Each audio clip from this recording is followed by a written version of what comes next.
All systems go. Clear for liftoff.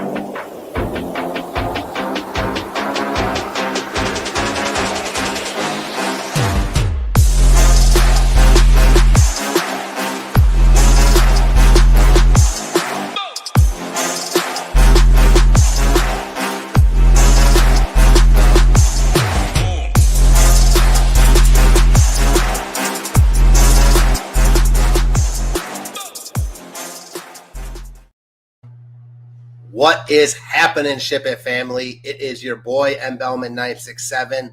I am here to break down the Saturday, October 25th, 5-game NBA slate on DraftKings. Bear with me. This is my first solo show with SHIPIT, my first solo show, period, in a long minute. So bear with me. That said, this is like take 5 for me, so hopefully we're good by now. We've got 5 games to break down. Pretty short and sweet slate, a ton of value. It's looking very, very stars and scrubsy. Before I get into it, I apologize about Paolo Banchero last night. Not as if I had anything to do with it, but he was a core play for me. I played him in almost all of my lineups. So believe me, I felt that pain. He was just awful, but he's in another really good spot tonight, and we're probably going to be going right back to him. That's the first game we're going to be talking about. So let me share this screen, and we'll be on our way.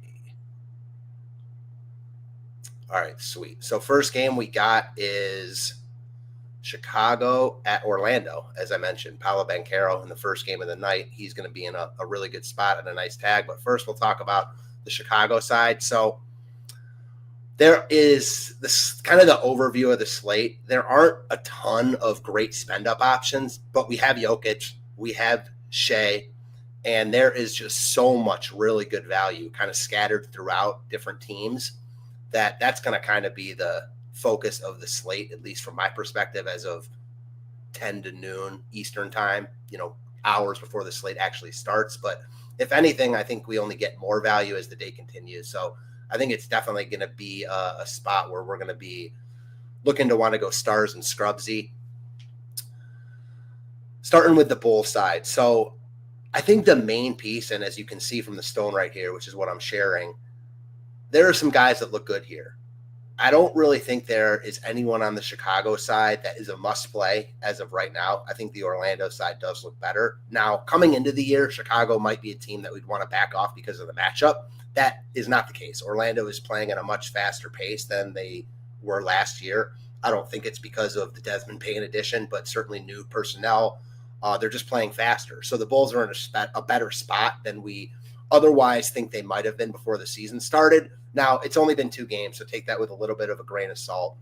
That being said, I think the best piece from Chicago is going to be Tre Jones, 4,500 here. As you can see, he projects for 28-plus fantasy points. He's got close to a 40-point ceiling.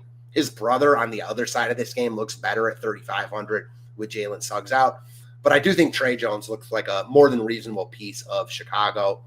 Buzelis is a guy that I'm high on coming into the year. 6K price tag is fine with me. Projects for 30, 40-plus ceiling here. If I'm game stacking this game, I think he's the second piece of Chicago I want. Giddey is also a guy that's certainly intriguing always. Projects for 40, ceiling of 50-plus. He's expensive, though, at 8,900. So it is a stars and scrubs slate. You're going to have money to spend. I just think there are better plays on paper than Giddey. If I were playing one lineup right now, I doubt Giddey would be in it. I'm not sure anyone from Chicago would be in it. Vooch had that monster game opening night. He's 8,600. I'm good on chasing that. All in all, Tre Jones and Buzelis are the 2 guys that I like most from the Chicago side. From the Orlando side, I think there are a couple guys that are close to must plays for me on this slate. Tyus Jones, calling him a must play might be a stretch considering the other value we have in Kyle Gillespie and all the Indiana guys. But I think you could do far worse at 3,500 than Tyus Jones. Again, Jalen Suggs not supposed to play here. We've seen Tyus Jones in the past. Different situation for him here. But at 3,500, he can clearly be a cog in the machine type in all formats. And then Paolo, again, he was awful last night, but no reason not to go right back to him. He's a bona fide superstar. I'm just looking at last night as a blip on the radar. Bounce back spot here against the Bulls. Really good spot. Projects for 43 fantasy points with a 57-point ceiling. So that's a guy I want in, I wouldn't say all my lineups if I'm playing 150, but if I'm playing 3 as of right now. I would probably play Banchero in 2. I think you can go right back to Franz also. When these two guys are so closely priced, I'm going to take Banchero over Franz pretty much every day of the week. But it doesn't mean Franz is a bad play or that you can't play them both together. Under 8K Franz, coming off a really good game last night, I think you can go right back to him. Desmond Bane, fine with him at 6,800. Not really sure I'll get to much of the mid-tier on this particular slate, but if I was, I think he's a really, really good option. All right, moving on. We have the Thunder at Atlanta. Atlanta coming off a underdog win last night on the road against the aforementioned Magic. Good win for them. And I like them here in this spot against OKC. I always like home dogs that are coming off winning as a road dog the night or the game before. And that's exactly what we have here. The Thunder, 6.5-point favorites coming off multiple overtime games to start the season. They played double overtime on opening night, and they played double overtime in both games. So they played 4 overtimes total. Have to imagine at some point it might catch up to their legs. Not projecting that here, but, can't be playing double overtime every single game. That being said, starting with the OKC side here, they don't look as good as the they look a lot better than the Atlanta side, in my opinion, because of pricing. We've got Chet as questionable here, so if he's out, it opens up even more. If he's in, I think he looks like a solid play. Stars and scrubs type approach tonight at 7,800. I think he can work in basically any type of build, projects well. If he's out, then I think we're looking at like the Jalen Williams of the world. He wasn't good the other night, but they're still dealing with a ton of injuries. And then if you throw Chet out, I just think his minutes are much more secure. I think Shea looks good here. You got money to spend. He's coming off that monster game, double overtime, but still put up close to 80 fantasy points against Indiana. Now you get him against Atlanta. He looks good. On a lot of slates, you might not want to play Shea at 10-7. Like if we had Luka, if we had other guys that look really good here, but he and Jokic are the only 2 players priced above 10K. And with so much good value, I think that it's hard not to at least take a long look at Shea. Case and Wallace, questionable again. If he's in, I think he looks good. If he's out, we start to look at the Aaron Wigginses of the world again. So kind of a wait and see approach on OKC. I'll have the slate plan out closer to lock. So just keep your eyes peeled for OKC news. From a betting perspective, I do like Atlanta in this spot. Also waiting for news from Atlanta. We'll see about Porzingis and Shea. If those guys are in, I don't love a ton from Atlanta. I think Porzingis probably looks like the best piece. Falling price tag. He was good on opening night. Missed last night because he was sick, but projects for 35 plus at 7,200. We know his ceiling is big. He can block shots. He can double pretty easily. So he's probably my favorite piece of Atlanta if he's in. If he's out, I think you can look at Okongwu. He got in early foul trouble, missed a bunch of his early run, and still was not great, but ended up being pretty good. So no issue going right back to Okongwu. Mohamed Gay, I think he got a price decrease slightly. So I think you can take shots on him if Porzingis is out. If Shea is out, I think Alexander Walker, again, looks like one of the better value players on the slate. 4,300 coming off a really good game last night. Not the greatest matchup, but OKC is pretty decimated, and they've played multiple double OT games in a row. So maybe their defense takes a little bit of a hit today. And kind of like with OKC, though, wait and see approach with Porzingis and Shea to see like how much of Atlanta we really want to prioritize.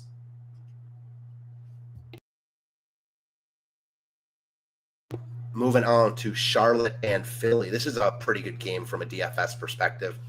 Starting with the Charlotte side. So Charlotte looked good on opening night against Brooklyn. Now, Brooklyn is arguably the worst team in the league, although they played Cleveland pretty tight last night. So you have to take what Charlotte did with a grain of salt. But I was impressed with how they looked. And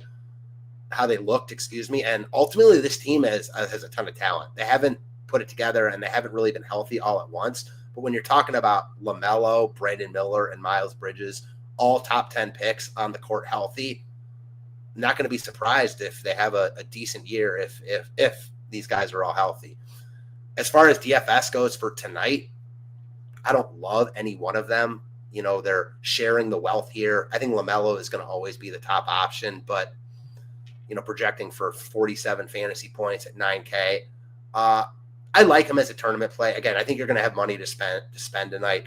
If you're not playing Shea, I think LaMelo is a certainly viable GPP pivot, and you have more money to spend elsewhere. So I get that. Not a priority for me. No one on Charlotte's going to be a priority except for Ryan Kalkbrenner, going right back to him in a good matchup against Philly. He kind of showed you what he is on opening night. He comes into the NBA defensively ready, was one of the best defenders in college for all 4 years he was at Creighton. Just a beast inside. Don't expect a ton from him offensively, but he's going to block shots. He's going to get rebounds. And at 3,400, I mean, he's certainly got 10x upside here. And he's a guy that, as of right now, I would be playing if I were playing one lineup. Moving on to the Philly side. Again, they're favored here. Both these teams coming off winning on opening night. Philly, as a road dog in Boston, was impressed with how they looked. Starting with Tyrese Maxey here. Monster game on opening night, put up 60 fantasy points, 9K here. I like him. I think that his 42-point projection might be a tad low, in my opinion. I think his ceiling is 56 plus, like we have it in a good matchup against Charlotte. With Embiid, like, barely being able to walk, and we certainly might see spike games from Embiid from time to time, but he did not look good on opening night. This was Maxey's team now. He's the guy. He's a spend-up option I want from Philly here. I don't think he's like a priority and you have to play him, but he is the guy I would be looking to get if I were spending up on someone. Embiid himself, I mean, falling price tag. I struggle to get there, though. He's still over 8K. He doesn't project great for that price tag. You're going to get him at low ownership tonight after opening night, but he's just not really a guy I want to put my money on until I see it. If I were playing 150, I'd have some exposure to him, but that's about it. The two other guys that I think look even better than the spend-up options are going to be VJ Edgecombe at 6K. Rio talked about him on opening night. I know he liked him a ton, got me on a little bit of him. I was very thankful of that because he was awesome. Put up 50-plus fantasy points. I thought he was a little bit raw coming out of Baylor, but his game is tailored for the NBA. He projects well here. He's getting some love, but not a ton of love. I'm perfectly fine with Edgecombe here. I like him quite a bit. If I were playing 3 lineups right now, I would definitely have some exposure to him. How much, I'm not sure, but I like him quite a bit. And then the other guy is going to be Dominic Barlow, 3,500. I liked him on opening night, but overlooked him just because we had so much value. He ended up being really, really good. 10x his price tag, still only 3,500. He's a guy that can do a little bit of everything. And with Embiid struggling inside, I think that it opens up the door for more rebounding equity, just more everything for Barlow inside. So all in all, I like this game. I struggled to prioritize much from Charlotte, but I think their spend-up options are always going to be in play. Today is no exception. And from the Philly side, it's Maxey, Edgecombe, and Barlow for me. All right, now we get to a spot with a bunch of guys I think we're looking to play here. So Indiana at Memphis. We saw Memphis get torched last night by Miami. They were at 40 at halftime, which is pretty pathetic. They bounced back tonight with a spot against the Pacers team that lost in double OT against OKC. Starting with Indiana, I mean, I think if you're playing one lineup and you don't have any Indiana, you're probably doing it wrong here. They just look really, really good. Inexpensive price tags. Obviously, Halliburton's out. No TJ McConnell. Andrew Nembhard is now out. So much ball handling equity to be spread out here. I think Mathurin is the guy that eats up most of it. He was awesome for us on opening night. 6,400, projects well, high ceiling. He's a priority piece for me. Ben Shepherd ate up a lot of those Nembhard minutes and was really good on opening night. I know he was mentioned in the Discord. I didn't get to him, but kudos to anyone who did. 3,800, projects for 23 fantasy points, 33-point ceiling. He looks like a nice cog in the machine in all formats. Pascal, he looks good here. His price tag is up at 8,300, but we saw in the last game the usage that he can have. He's the guy that's going to be the main focal point for this Pacers team on offense. Not getting like too much love, projects pretty well. I like Siakam here. I don't think you can get to too much Indiana. And then we go down to Jarris Walker, who looks like maybe the top value play on the slate. Projects for 20-plus fantasy points, getting a ton of ownership, but it's granted. He's a guy I was really high on coming out of Houston, especially defensively, has improved offensively. So I think this is just too cheap of a tag for him with so many guys out. Isaiah Jackson is intriguing to go back to after he completely let everyone down who played him the other night. Got into foul trouble every time he was on the court. Doesn't project amazing, but their ceiling here, and they are shallow and just in their depth in general. And then Obi Toppin would be the last guy I'd mention. priced at 5,100, projects for close to 27 fantasy points. He's getting the least amount of ownership of all their 5 guys that are wildly in play. So I think he's a nice tournament like pivot to any of those other guys in the same game environment. So I like all those guys. I think that I want, if I were playing one lineup here, I'd have at least 2 pieces of Indiana, likely 3 or 4. They just look like the best team on the slate. Memphis doesn't really look as good, in my opinion. They haven't looked great to me. There was talk that Morant and them might sit. They played a full game last night, but Morant only played 22 minutes, and I don't know. I think he plays here. This team needs kind of to bounce back after just looking awful last night. So there's no one on Memphis getting over 20% ownership. Small is getting the most at 18%. I'm fine with him, but with Morant projected to play, I just think there's other value. Memphis is a team, even if I play 3-4 Indiana, I don't think you need any Memphis. And I think people get too caught up in running it back in the NBA. It's just not needed. I don't think you're doing it wrong if you play a guy from Memphis. I just don't think you have to. So if I were playing one guy from Memphis, it would be Morant. Obviously, their top dog. Bounce back for him. Still, he's expensive-ish, but he certainly has a high ceiling every time he steps on the court, and there's plenty of money to go around today. So, again, kind of like LaMelo. If you're not playing Shea, I think he falls into that nice GPP pivot bucket. Last but not least, we've got Phoenix at Denver. So, from the Phoenix side, only 2 guys getting a decent amount of love. It's going to be Colin Gillespie, who came through for people last night. I saw had a monster second half. A lot of that was in blowout run, but he's firmly a part of this rotation. He is 3,500. He projects for 21.5 fantasy points with a nice ceiling. Getting love, but that's fine. I think he looks like, another really nice cog in the machine. If I were playing one lineup right now, he would likely be in it. 3,500 tag for the run he's getting right now with the ball in his hands is just really nice in NBA DFS. The other guy's Royce O'Neal. I'm fine with it. 4,500. I think he's getting a little bit too much love, but tough position to fill. I think he still falls into that scrub bucket even at 4,500. And again, it's not like you need all 3K guys. He's still pretty cheap for his production right now. Dylan Brooks, fine with him. And then Booker. The case for Booker would be Jokic is going to get a ton of love. Jamal Murray looks good. Cam Johnson looks good. If Phoenix is in this game, I would venture to say Booker. It's because of Booker. So his ceiling is always sky high on any slate he's on, getting 15% ownership. If I were playing 150, I'd have exposure, combined exposure and ownership. In 3 lineups, not sure I'd get to any Booker, but I would like to get to at least one of him. So that's kind of how I'm seeing it right now. And then the Denver side, it starts and ends with Jokic, especially on a slate with so much value.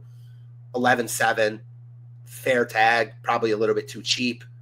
Projects for 60 plus, monster ceiling always, modest 37% ownership. So I like Jokic a ton here. He's a guy I'd be playing if I were playing one lineup. Jamal Murray getting 20% ownership. He looked good on opening night. He's cheap at 7,200. When he's healthy and cheap, he's going to be a guy I'm interested in. 39 plus fantasy points at 7,200. Sign me up. Cam Johnson wasn't great on opening night, but I think a large part of that was due to Aaron Gordon just going nuts. So he's 6K. We know he's got upside. Again, probably getting a little bit too much love, but on a 5-game slate, you're just going to have to deal with that. You don't really want to get too much on an island in NBA DFS. So all in all, again, waiting for more news to come out, waiting on, Chet Holmgren, a couple other OKC guys. So we're waiting on the Atlanta guys. That's the game we're really waiting on more news from. But again, the slate plan will be up, shortly before lock. And just keep your ears and eyes peeled for news from that game and any other games, because NBA news comes fast and furious. I appreciate you guys. Hope you enjoyed it. Any feedback would be appreciated. Again, it's my first solo show with SHIPIT, so be gentle, but I would appreciate any feedback. And as always, let's ship it.